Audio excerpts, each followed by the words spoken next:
Ancient Rome by Kimberly Cox and Michael Nelson.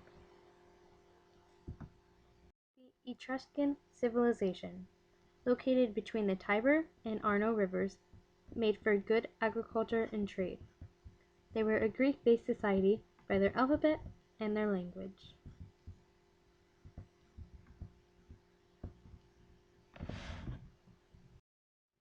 Architecture.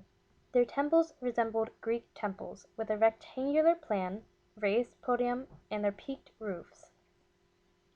They had specific exterior and interior designs. For their exterior design, the designs were usually only on the front, with their columns, steps, podiums, and sculptures on the roof, which is shown in the picture. However, the Greeks had steps on all four sides, columns all around, and a much smaller porch. For their interior design, they had a cella that consisted of 3 rooms. The pediment was open and not decorated, while the Greeks had a 1-room cella that was decorated and a sculpture on the inside rather than on the outside. Tombs. There were 2 basic types of tombs: the corbelled domes covered with mounds of earth, and rock-cut chambers.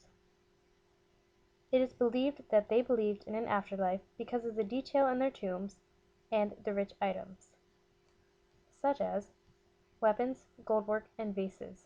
Because of these rich items in their tombs, they were often target of grave robbers.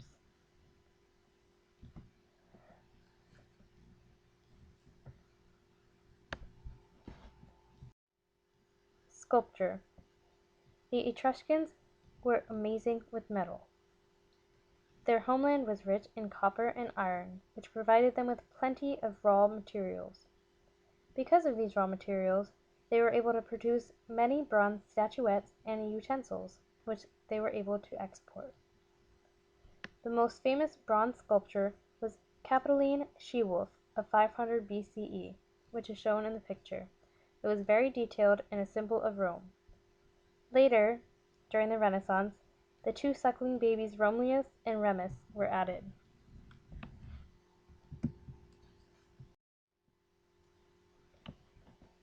The Roman Empire.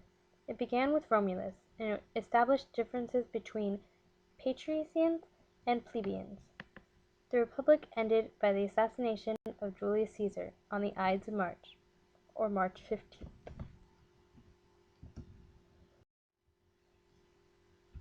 Art. The Romans believed the bigger the better. The bigger buildings, bigger sculptures, and bigger empire. They had realistic art that had specific ideas. It revolved around specific people, specific places, and specific times. They were greatly influenced by Greek art. They imported their artwork from Greece. Roman authors often would reference Greek artists.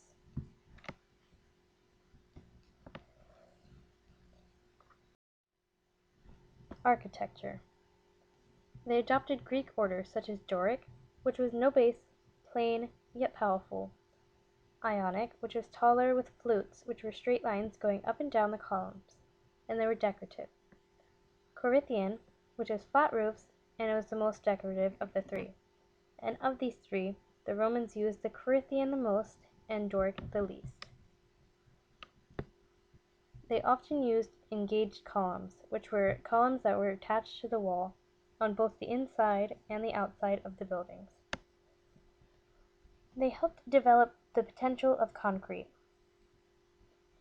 They saw that it was less expensive than stone, and it was easy to shape, and it held very strong.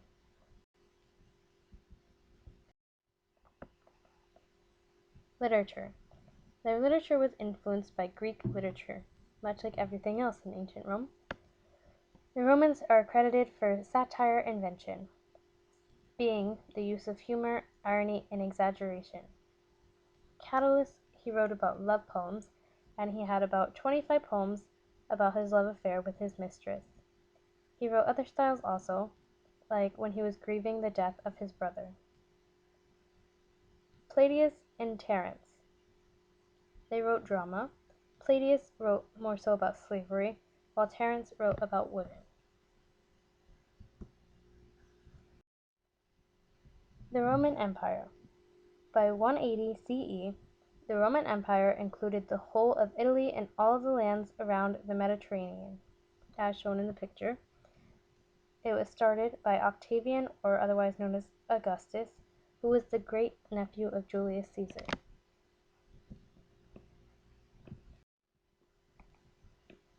Music. Their music was both loud and aggressive. It was played during events such as open-air games, festivals, parades, and military attacks. The cornu and tubas were played during the wars.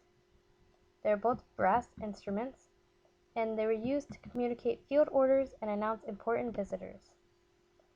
The hydraulis was a water power organ as shown in the picture, and it was banned from early Christian churches because Christians were killed for sport.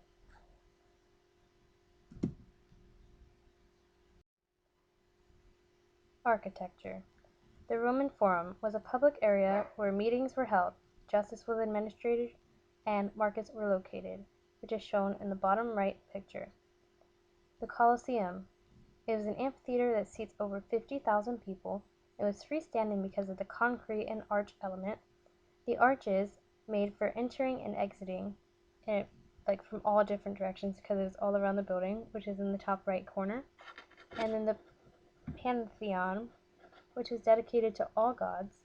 It was a circular temple that had the focal point of the dome ceiling with the details. It also had the oculus, which was also known as the eye, which is 30 feet.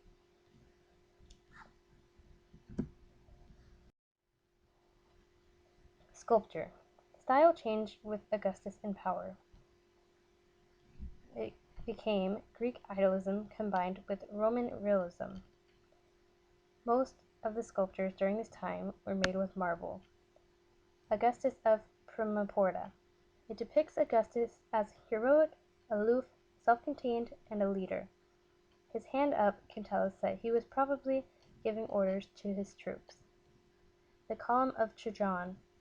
On the inside it has 182 steps, and it depicts the story of Rome's first war against the Jarsins.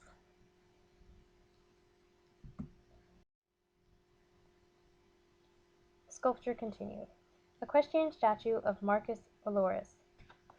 It is believed that the sculpture is survived today still because it was long mistaken for a portrait of Constantine instead. Head of Caracalla. It was very detailed, as you can see in the bottom left-hand corner. You can see all the detail in his hair, his eyes, and his facial hair, giving him a worried look. The emphasized facial expressions influenced art of the 3rd century. The head of Constantine. It was over 8 feet tall, and it was once part of a seated full-body piece. He, however, has more of a calm look.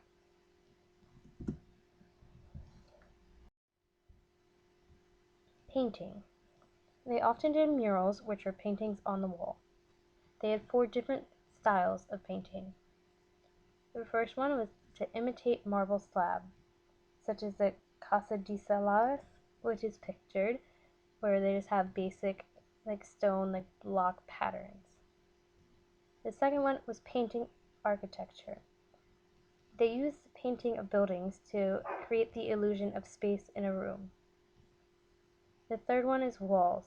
They usually used red, black, and white, and it was paintings of paintings on the wall. The fourth was life and landscape, which is more of a relaxed style and is sketchier, wasn't so structured as the other 3.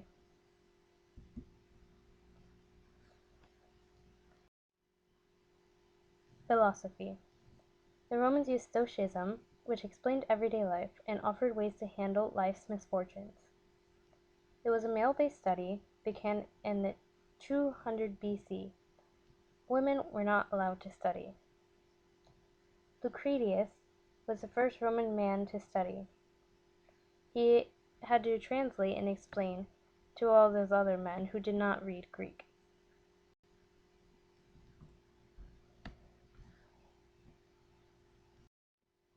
Titus Livius was a Roman historian, and he wrote about early history of Rome. He had over 142 books that only 32 were preserved, so that's about 25% of his work that we have.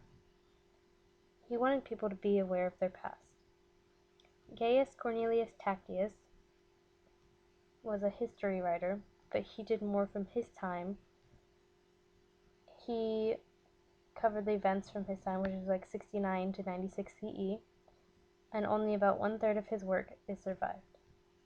Gaius Suetonius, he was a biographer, and he wrote about people of his time and before him, and he helped us imagine the dynamic of the Roman Empire. Pictured is a piece of Cornelius Tacitus's tombstone. Literature. Virgil. He wrote the Aeneid, the story of how Rome was formed. Horace wrote The Art of Poetry, which was a guide to poetry. Ovid wrote Metamorphoses, which is about transformations. Seneca wrote plays such as Epictetus. It was a love story with incest and irony. And Petronius wrote the Satyrion, which depicts Rome's infatuation with physical pleasure. We're excited. Thank you for watching.